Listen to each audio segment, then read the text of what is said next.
हमारे लिए तो बहुत सुखद पल होगा। शायद हम ये अब इसी के लिए मैं इतने दिन तड़पा हूं और आज मेरी प्यास बुझेगी। और सरकार बोलिए सियावर रामचंद्र की। इस विशाल सभा मंडप में उपस्थित हमारे सम्मानित सभी वरिष्ठगण, हमारी माताएं, सभी हमारे अनुजवत छोटे भाई, आप सभी लोगों की तरफ से श्रद्धेय राजन जी महाराज का अवध की धरती पे स्वागत। आपके साथ पधारी हुई संगीत मंडली और यहाँ पे हनुमान दास जी महाराज हैं, अतुल जी महाराज हैं, देवव्रत जी महाराज हैं, आप सभी का स्वागत और अभिनंदन।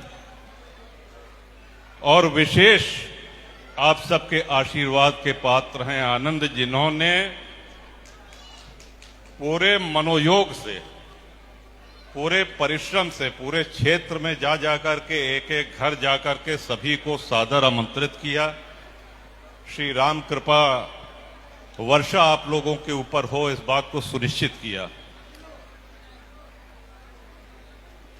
जहां ऐसा मौका मिले तो बोलेंगे, तो हम एक बात अवश्य आप सबसे कही थी कि आज सनातन धर्म पे बहुत बड़ा खतरा, बहुत बड़ा संकट मंडरा रहा है और हिंदू उसको मौन होकर के सुन रहा है, उसका कोई प्रतिकार नहीं कर रहा है। एक दो उदाहरण आपके सामने हम रख देते हैं। जहां भी हिंदुओं का कोई उत्सव होता है, नवदुर्गा में मूर्ति विसर्जन होता है, हनुमान जी महाराज की जयंती पर, उनके जन्मोत्सव पर कोई शोभा यात्रा निकाली जाती है, हमला होता है।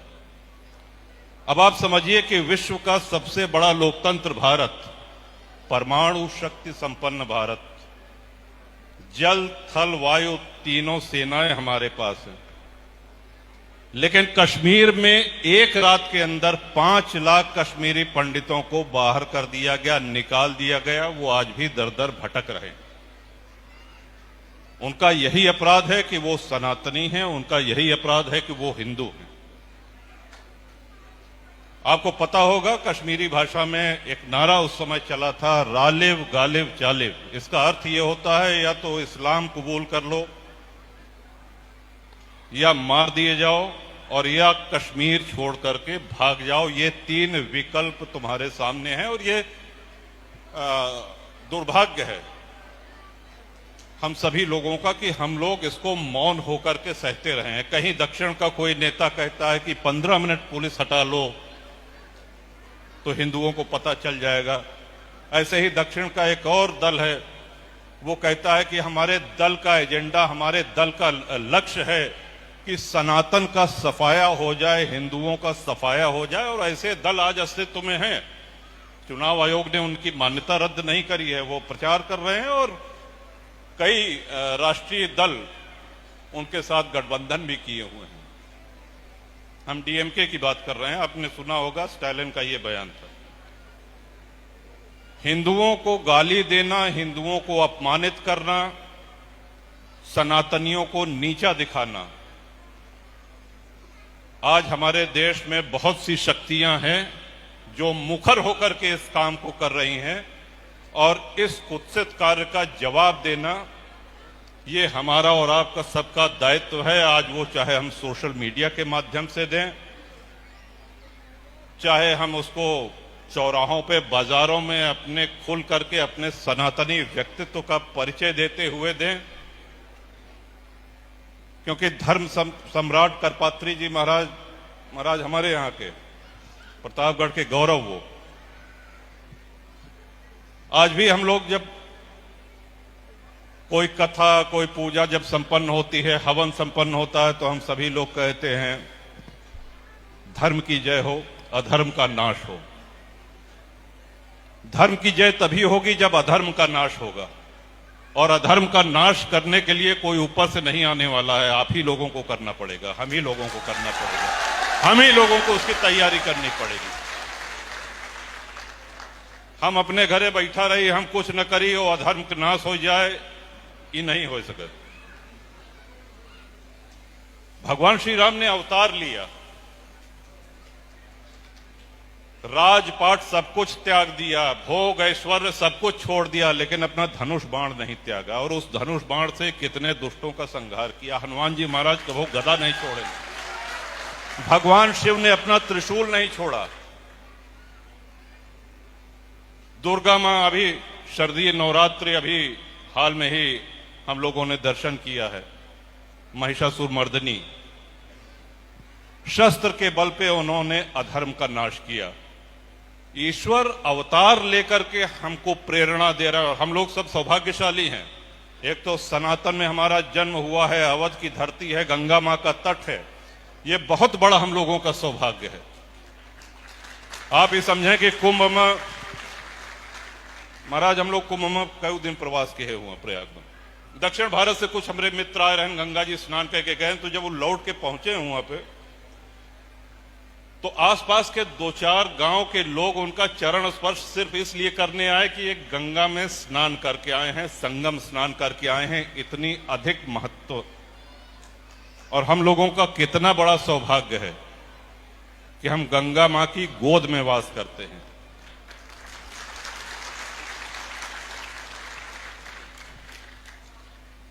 श्रद्धेय राजन जी महाराज ने तुलसी बाबा कि श्री रामचरित मानस को आधार बना करके हम सब लोगों को भगवतोन्मुख किया है। और तुलसी बाबा ने जो लिखा है वो हमारे ही आपके लिए लिखा है। हम लोग संस्कृत के विद्वान नहीं है महाराज। एक आध दो श्लोक भले रट ले हो, बहुत ज्यादा अर्थ मतलब हम तो हमरे सबके तरह जो उन लोग हैं उनके बड़े अवधि में लिखे हैं तुलसी बाबा। महान संत होने के साथ साथ बहुत बड़े साहसी व्यक्तित्व के धनी थे तुलसी बाबा। आप कल्पना करिए, मुगल शासनकाल में जिस अकबर को वामपंथी पत्रकार महान बताते हैं, उससे बड़ा दुष्ट, उससे बड़ा हत्यारा कोई हुए नहीं मुगल वंश में। उस अकबर के समय में श्री रामचरितमानस की रचना तुलसीदास जी महाराज ने करी और लोकप्रियता उनकी बढ़ने लगी। अब अकबर को समझ में आया कि अगर तुलसीदास जी को हम अपने पास बुला लें, इनको कोई जागीर दे दें, इनको मनसबदारी दे दें, तो हिंदुओं में अच्छी खासी पैठ और अच्छी खासी स्वीकार्यता हमारी हो जाएगी। उन्होंने अपने दरबारियों को भेजा, तुलसी बाबा चित्रकूट में बैठा विनय पत्रिका लिखत रहे। देखे कि साहब मुगल सेनापति और दरबारी लोग आ रहे हैं। कहें साहब बादशाह सलामत ने आपको याद फरमाया है, चलिए। कहें क्या होगा? कहें कि वो मनसबदारी आपको देंगे, आपको सम्मानित किया जाएगा। तो तुलसीदास जी बड़ी तेज हंसे और एक कागज की पर्ची पर 2 पंक्तियां उन्होंने लिख के भेजी। और जो हम समझते हैं कि भारतीय साहित्य में साहस की पराकाष्ठा है, उन्होंने लिखा कि चाकर हम रघुवीर के पट्टो लिखो दरबार। चाकर हम रघुवीर के पट्टो लिखो दरबार, तुलसी अब क्या होएंगे नर के मनसबदार। भगवान की नौकरी करे बाद मनई की नौकरी, ये तो डिमोशन हो गए। उस समय उन्होंने ये उत्तर देकर के मुगल सेनापति को वापस किया। दबाव में आकर के, लोभ में आकर के बहुत से लोगों ने धर्म परिवर्तन किया है। बहुत से आस्थाहीन लोग हैं जो सनातन को छोड़ करके उस दौर में और उसके बाद के दौर में भी जिन्होंने इस्लाम कबूल किया। लेकिन जो निष्ठावान थे, जो बहादुर थे, जिनके रगों में भक्ति थी, हम सभी लोग उनकी संतान हैं। ये हमको याद रखना होगा। और हमारा दायित्व, हमारी जिम्मेदारी हमारे बाद आने वाली पीढ़ियों के प्रति है। आज से 20 वर्ष बाद, 30 वर्ष बाद, 50 वर्ष बाद, जैसे श्रद्धेय राजन जी महाराज आज कथा कह रहे हैं, क्या इस तरह की कथा का आयोजन हो पाएगा? इस ओर हमारा चिंतन होना चाहिए। और हनुमान जी महाराज का कथा में प्रवेश, तो हनुमान जी का एक छोटा सा प्रसंग महाराज और बताना चाहेंगे। भगवान राम ने लीला पूर्ण कर ली। अब उनका जल समाधि का समय आ गया। उन्होंने निर्णय ले लिया कि अब अधर्म का नाश भी हो गया, धर्म की स्थापना भी हो गई। और जैसा कि हम कहते हैं कि भाई भ्रिकुटी विलास सृष्टि लय होई, जितनी देर में हम लोग पलक झपकते हैं इतने देर में ब्रह्मांडों का लय और प्रलय करने की क्षमता प्रभु में है। वह कौनो रावण के मारे नहीं अवतार ले रहे हैं या कुंभकर्ण के मारे बरे नहीं अवतार ले रहे हैं। अब जैसे आनंद करा रहे हैं, बहुत सुंदर कथा, राजन जी महाराज पधारे हैं, तो दूर से कई लोग जो दिल्ली बंबई में बस गए हैं वो भी आपकी कथा सुन करके की कथा है।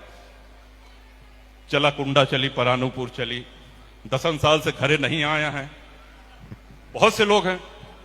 अब यहां आकर के जब उन्होंने 10 साल से अपना घर देखा कि ये तो ताला बंद है, तो कहा अब यहां महाराज की कथा भी सुन रहे हैं और चलो जरा घर की साफ सफाई भी करवा दे। 2-4 लोगों को बुला करके कीड़ा मकोड़ा चूहा बिल्ली जितना रहे ना, थोड़ा जाला ओला सफाई हो गया तो एक पंथ दो, लेकिन वो अपने घर की सफाई कराने नहीं आए थे, वो आए थे कथा सुनने। ठीक उसी तरह प्रभु राम ने अवतार लिया है भक्तों का कल्याण करने के लिए, धर्म की स्थापना के लिए, और आने वाले युगों तक उनके उस चरित्र को स्मरण करके हम लोग भवसागर से पार हो जाएं, जीवन और मृत्यु के इस चक्र को तोड़ सके, इससे छूट सके। ये प्रभु राम के अवतार लेने का हेतु है। और राम जन्म के हेतु अनेका, परम विचित्र एक ते एका, और उनके जन्म का ये कारण है, बस यही कारण है, इदम इत्थम कही जाए न सोई। तो जब प्रभु ने लीला शुरू किया, सरजू मां, अयोध्या, गुप्तार घाट, सबसे पहले शत्रुघ्न जी आगे चले, जल समाधि ले ली। लक्ष्मण जी महाराज चले, उन्होंने जल समाधि ले ली। भरत जी चले, उन्होंने भी जल समाधि ले ली। अब प्रभु राम की बारी है। जैसे भगवान आगे बढ़े हैं जल समाधि लेने के लिए, तो अब तक किसी तरह अपने आप को नियंत्रित करे हुए, अब तक किसी तरह अपने आप को रोके हुए हनुमान जी धैर्य खो बैठते हैं और भगवान के चरणों से लिपट करके रोने लगते हैं और कहते हैं कि प्रभु मुझको यहां किसके भरोसे छोड़ करके जा रहे हैं, मुझको भी साथ लेते चलिए। भगवान श्री राम ने बड़े स्नेह से उनके सिर पे हाथ फेरा और कहा, हनुमान, सीता के धरती में प्रवेश होने के साथ ही राम की भूमिका अब शेष हो चुकी है। राम के अवतार लेने का जो हेतु है वो पूर्ण हो चुका है और हमारी भूमिका शेष हो चली है। लेकिन रामत्व की ये जय यात्रा और राम के मार्ग पे चलने वाले भक्त जनों का मार्ग सदैव निष्कंटक रहे और रामत्व की ये जय यात्रा आने वाले युगों युगों तक निर्बाध रूप से चलती रहे, इसका दायित्व तुम्हारे ऊपर है और इसलिए तुमको यहीं धरती पर रहना होगा।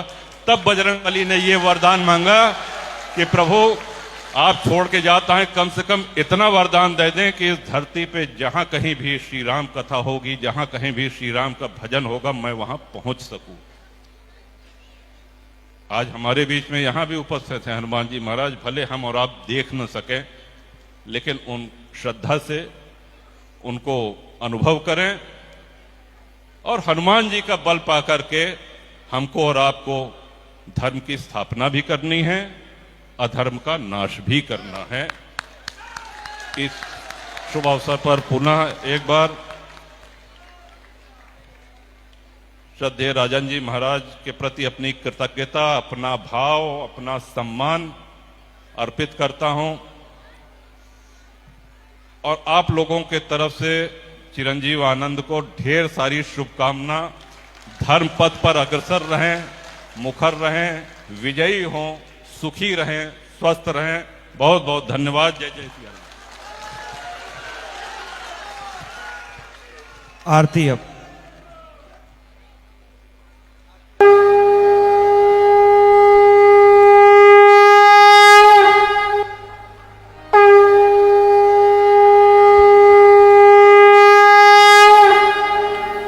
हरते सब आरते आरते राम के, हरते सब आरते आरते राम